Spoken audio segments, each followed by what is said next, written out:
ഇറാന് നേരെ പ്രതികാര ബുദ്ധിയോടെ അടുക്കുന്ന ട്രംപിനെയാണ് നമ്മളിപ്പോൾ കണ്ടുകൊണ്ടിരിക്കുന്നത്.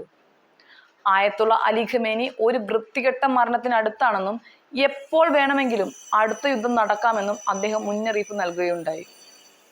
വൈറ്റ് ഹൗസിൽ വാർത്താ സമ്മേളനത്തിൽ സംസാരിക്കുകയായിരുന്നു അദ്ദേഹം. ആവശ്യമെങ്കിൽ ഇറാനിയൻ ആണവ കേന്ദ്രങ്ങളിൽ പുതിയ ബോംബാക്രമണം നടത്താനുള്ള സാധ്യതകളെക്കുറിച്ചുള്ള ചോദിച്ചപ്പോഴാണ് ട്രംപ് ഇക്കാര്യം വ്യക്തമാക്കിയത്. ഇറാൻ വിജയിച്ചു എന്ന ഖമേനിയുടെ പ്രസ്താവനയ്ക്ക് ഉടൻ മറുപടി നൽകുമെന്ന് പറഞ്ഞ അദ്ദേഹം വാർത്താ സമ്മേളനം കഴിഞ്ഞ് തന്റെ സോഷ്യൽ അക്കൗണ്ടുകളിൽ ഖമേനിയെ വിമർശിച്ചുകൊണ്ട് ഒരു നീണ്ട പോസ്റ്റ് അപ്ലോഡ് ചെയ്യുകയുണ്ടായി. ഖമേനിയുടെ രാജ്യം നശിപ്പിക്കപ്പെടുകയും അവരുടെ 3 ആണവ കേന്ദ്രങ്ങൾ ഇല്ലാതാക്കപ്പെടുകയും ചെയ്തു. ഖമേനി എവിടെയാണ് അഭയം പ്രാപിച്ചിരിക്കുന്നതെന്ന് തനിക്ക് കൃത്യമായി അറിയാമായിരുന്നു.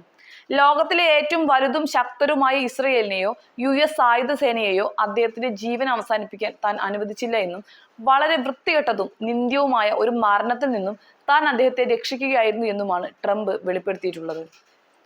മാത്രമല്ല ഇറാൻ ഒരു പ്രതീക്ഷയും വേണ്ട എന്നും അവരുടെ നില കൂടുതൽ വഷളാകുമെന്നും ട്രംപ് താക്കീത് നൽകിയിട്ടുമുണ്ട്. ഖത്തറിലെ US വ്യോമതാവളം ആക്രമിച്ചതിലൂടെ തന്റെ രാജ്യം അമേരിക്കയുടെ മുഖത്ത് അടി നൽകിയെന്ന് അവകാശവാദവുമായി ഖമേനി ഒരു പ്രസ്താവന നടത്തിയിരുന്നു. ഇനിയും കൂടുതൽ ആക്രമണം ഉണ്ടാകുമെന്ന് ഖമേനി അറിയിക്കുകയും ചെയ്തു. മാത്രമല്ല അമേരിക്ക ഇടപെട്ടില്ലെങ്കിൽ ഇസ്രയേൽ ഭരണകൂടം പൂർണ്ണമായി നശിപ്പിക്കപ്പെടുമെന്ന് തോന്നിയതുകൊണ്ടാണ് യുദ്ധത്തിൽ US ഇടപെട്ടത് എന്ന് ഖമേനി അവകാശപ്പെട്ടിട്ടുണ്ട്. അതേസമയം തനിക്ക് അനുകൂലമായ സുപ്രീം കോടതി വിധിയുടെ പശ്ചാത്തലത്തിൽ നടത്തിയ വാർത്താ സമ്മേളനത്തിൽ ട്രംപ് ഇറാനെ ബോംബാക്രമണം നടത്തി നരകത്തിലേക്ക് എറിഞ്ഞു എന്നാണ് പറഞ്ഞത്. ഇറാന്റെ ആണവ കേന്ദ്രങ്ങൾ വിദഗ്ധർ പരിശോധിക്കണമെന്ന് പറഞ്ഞ ട്രംപ് അമേരിക്കയുടെ ആക്രമണത്തിൽ ഇറാന്റെ ആണവ കേന്ദ്രങ്ങൾ നശിപ്പിക്കപ്പെട്ടു എന്ന് വീണ്ടും തറപ്പിച്ച് പറയുകയാണ് ഉണ്ടായത്. ആക്രമണങ്ങൾക്ക് മുൻപ് ഇറാൻ അവരുടെ സമ്പുഷ്ടമായ യുറേനിയത്തിന്റെ ഭൂരിഭാഗവും നീക്കിയതായി പുറത്തു വന്നിട്ടുള്ള വാർത്തകൾ ട്രംപ് നിഷേധിച്ചിരുന്നു. ഇറാന്റെ ആണവ പദ്ധതിയെക്കുറിച്ചുള്ള ചർച്ചകൾ ഇതുവരെയായി എന്ന് ഇപ്പോഴും വ്യക്തമല്ല. അടുത്തയാഴ്ച ചർച്ച ഉണ്ടാകുമെന്ന് ട്രംപ് സൂചിപ്പിച്ചിരുന്നെങ്കിലും അത് ഇനിയും പ്രഖ്യാപിച്ചിട്ടില്ല.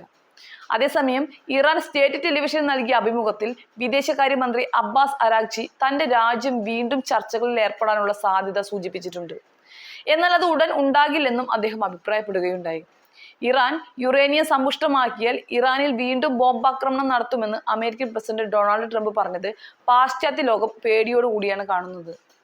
ഒരു ആണവ യുദ്ധത്തിൽ നിന്നും കഷ്ടി രക്ഷപ്പെട്ടു ഒന്ന് ശ്വാസം വിട്ടു തുടങ്ങിയപ്പോഴാണ് ട്രംപിന്റെ ഈ പുതിയ വെല്ലുവിളി.